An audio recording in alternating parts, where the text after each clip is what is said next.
We wanted the design of the ships to reflect the cutting edge of contemporary design, but not be overly futurist in its design. Rather than try and deal with the whole film, we just take something in the film to warm up with.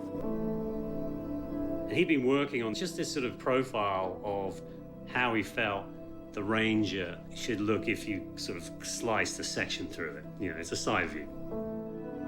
I'd been keen to test out 3D design using some new programs. So we decided we were going to, rather than sit around a table with parts, gluing them together, we decided we were going to sit around a computer. I guess the endeavor really influenced it because we knew we had to be true to NASA and the look of NASA. We wanted black on the bottom for re-entry heat, and we wanted white on the top. And even though the shape isn't a shuttle shape, it's more like a sports car. We literally had to design our lights within the walls of the ships and of the vessels that we made. And the two chairs actually interacted with each other, kind of past each other to get to that second position. So it all had to be programmed. The Ranger was the Ferrari, and then the Lander kind of became this sort of bulky machine, quite angular.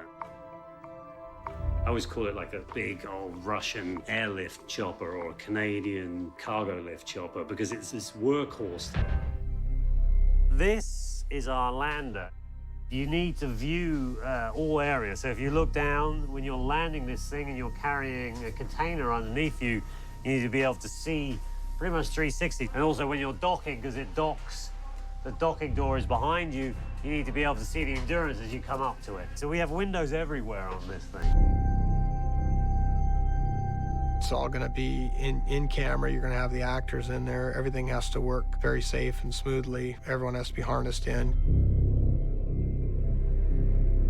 Chris, he really, I think, enjoyed doing that.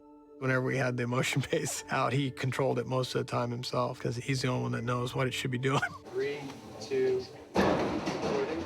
And then we could record those and play them back several times if multiple takes were needed. That move was working well, though, I think. I'll just play that back one more time.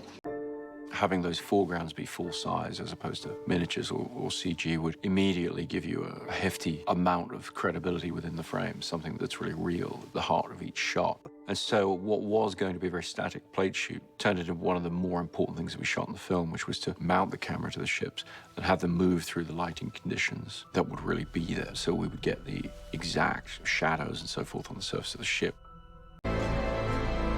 It's a very unique experience to be able to do that, and I think that the material in the film is very different for that. I mean, it's a lot of effort to go to, but since we'd already built the ships for this other reason, it seemed the best thing would be to maximize our use of the stuff we built.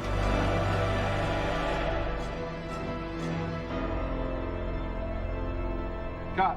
Beautiful.